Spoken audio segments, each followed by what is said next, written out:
So is PlayStation ever going to make PlayStation Plus Premium worth the price? Well, we're going to talk about what they might be able to do that today because right now it's not looking like it is.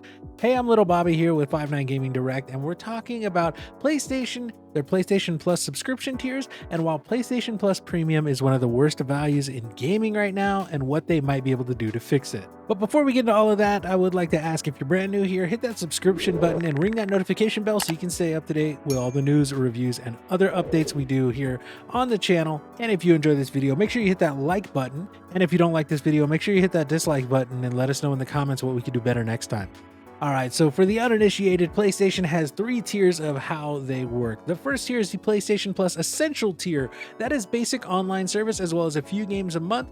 Most of the times it's 3. There tends to be one PlayStation 5 game sprinkled in there. It's not necessarily a huge title, but it will be one PlayStation 5 exclusive game or a game that at least has a PlayStation 5 version that you can get, as well as 2 kind of older games, not necessarily bad games or anything. This month, in fact, they have Mass Effect the Legendary Edition, and I think that is an awesome drop. So if you are a PlayStation Plus Essential subscriber, make sure you pick that up this month because that is a great collection.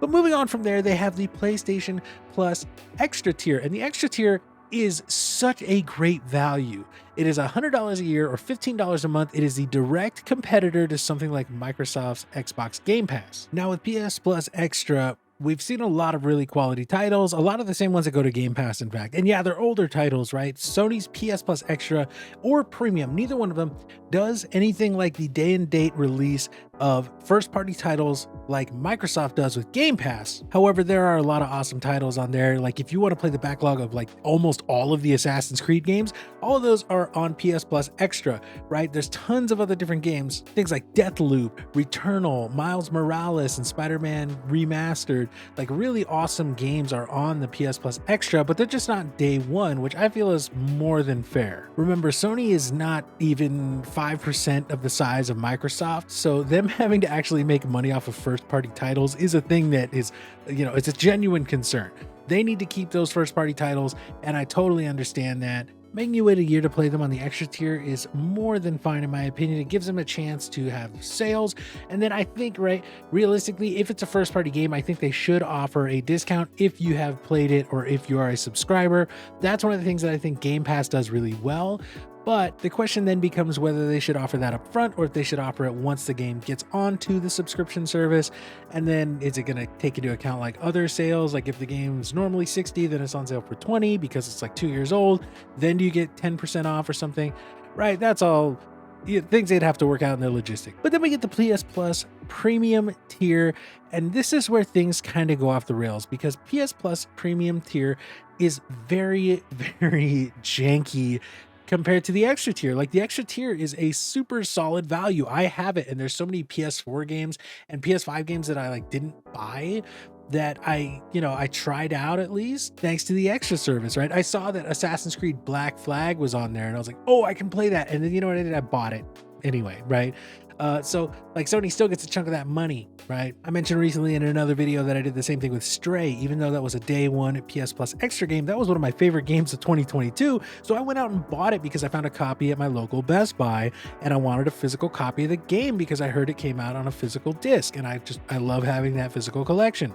So PS Plus Premium though has a lot of games that are just not great, right? They're not bringing like really high quality titles like they kind of sold us on originally. One of the things that a lot of people were sold on was PSP titles, and they have not brought a lot of the like really big PSP titles. I think they mentioned PS Vita titles, I'm not sure, but I don't think they have any PS Vita titles on there. And then they were talking about PS3, PS2, PS1 titles that could come, and those are all quote unquote getting fixed up, right? They're saying that they're making really high quality ports for some of these games so that they can really be featured on the service, but this has been going on. I think this service has been live for like 6 months or maybe a little over 6 months now, but it doesn't feel like they have brought the sauce to this PS Plus Premium, right? I don't necessarily mind having to wait a while, but I think they need to really step up their game here. They could have done some PS3 titles at least, right? And put those on the service. The biggest thing though about PS3 titles, and from what I understand, the PS1 and PS2 titles, is that They're all done through like cloud streaming, right? Which is awful. I don't think any company who does like all cloud gaming really has it down yet. If you play like a single player game that isn't based on any kind of speed, right? You can get away with doing cloud based, gaming. If it's kind of a slow game that doesn't have too much, emphasis on having to put button inputs at the right time, sure, you can do a cloud and have an okay time. But if you're going to play something like, let's use for example, like Kingdom Hearts, right? If you play Kingdom Hearts 2, that game requires a lot of very precise button presses and timings, especially on the higher difficulties when you get like swarmed by tons of mobs. And having the latency of cloud gaming, it really creates a very, very poor experience from what I've seen. Right now, we know Nintendo has a terrible, terrible cloud gaming system, and they released Kingdom Hearts on that cloud gaming system, and it was just almost laughed out of the room because Kingdom Hearts fans are like, this game is meant to be kind of fast and fluid, and we get none of that because of the latency of cloud streaming. Right, my brother, the Platinum Chin, played Red Dead Redemption, the first one, through PS Now and then PS Plus earlier this year, and he said it's just terrible. The latency goes up to 3/4 of a second, which is what, like 750 milliseconds for commands to go through. And this is on PlayStation, where they have a much more solid network connectivity history, at least with PlayStation 5. PlayStation 4 wasn't great, but in PlayStation 5, their wireless stuff and even their internet stuff, if you're hardlined, is fantastic. So if you're having that much trouble just based on their servers, then why are you going to pay for that experience?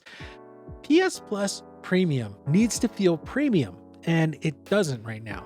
What needs to happen is that you really need to work on bringing PS3 games back just as PS3 games, right? Just bring them back as PS3 games. Let people download them. That's the first fix that needs to happen. Let people download the PS3 games directly onto their console, run the PS3 emulator directly on their console, and be able to just play the game uninterrupted with no latency, like you'd expect to, like you do on the extra tier, right? Because that feels good to be able to download and play those games that you want, and it gives me an incentive to do something like that. Would I love to be able to play all of the Uncharted like just directly off my external drive from like a PS3/PS4? Yes, I would love that. I would want to do that, and I would absolutely pay for a premium tier to do that. Would I love to play, like I said, Kingdom Hearts or some older PlayStation games, right? I love the old Mega Man Legends games, and even though I know a lot of people are not fans of those games, they have a real deep nostalgia for me. Like that's one of the games that I remember owning and really loving on the original PlayStation, or like the original Final Fantasy VII, Final Fantasy VIII, right? Or let us get some of those PS2 titles, right? Kingdom Hearts, Final Fantasy X, things like that. Right now, we're not seeing Sony delivering on having the right games in their premium lineup, right? Because people were having the expectation of, hey, I'm really going to get those old school PlayStation, PlayStation 2, PlayStation 3, and PSP games. And those are going to be like the bangers, right? The absolute legendary titles. Are going to put them on there. We're going to be able to play them. They're going to be fun. But the fact that they make you stream the games, right, creates a poor experience. Not to mention that you can just get kicked off the game because, like, if your internet has a hiccup, they go, oh, we lost connection to the server. Sorry, we're booting you out, right? Secondly, Sony, you need to work on bringing it with the games themselves, right? There are not enough good titles on PS Plus Premium to make it worth my money. And I know a lot of people, and I tell a lot of people, anyone who asks me, I will tell them straight up, do not pay for premium. Pay for extra, because if you want a ton of games to play, something like Game Pass, where you've got this huge library of games that you can play, yeah, pay for PS Plus Extra. It's going to have tons of stuff. You're going to be able to download it to your console or to an external drive if it's a PS4 game. You're going to be able to load it up, play it without interruptions. It's going to be a great time. But if you're someone who has PS Plus Premium, what have you paid for the past 6 months? I know for me personally, like I would hate it if I had paid for it. I held off on paying for it specifically because I heard, oh, it's going to be the streaming, and I'd already known my brother when he was playing PS Now. He said, it's okay if the games aren't, really relying on anything being fast, right? He said it's okay for like puzzle games, certain types of games that are slower. So I took the chance, and I was like, I'm not going to pay for premium until I know it's like a value. I still haven't found any reason to pay for premium. They need to change the entire model of premium and make it something that people are willing to pay for, because I guarantee right now they're just wasting like server space, and all those people who paid for PS Plus now, which is a very limited number, they'll hang on to it because they, I guess, are okay with getting those old games in kind of a lesser quality. But if they want to entice people like me who've never had it before, they really need to up their game when it comes to PS Plus Premium. Extra, like I said, is great. Essential, you basically need it for online play. So if you play anything online, you're going to have it anyway, and you get that extra 3 free games a month, which feels good, right? PS Plus Extra has about as many games as Xbox Game Pass, certainly different ones, right? Because they don't have Microsoft exclusives like Halo and Forza, things like that. But overall, they've got some great PlayStation games on there. It's just the premium where they're not delivering on older titles and not delivering on a good experience with those older titles that we see the issue.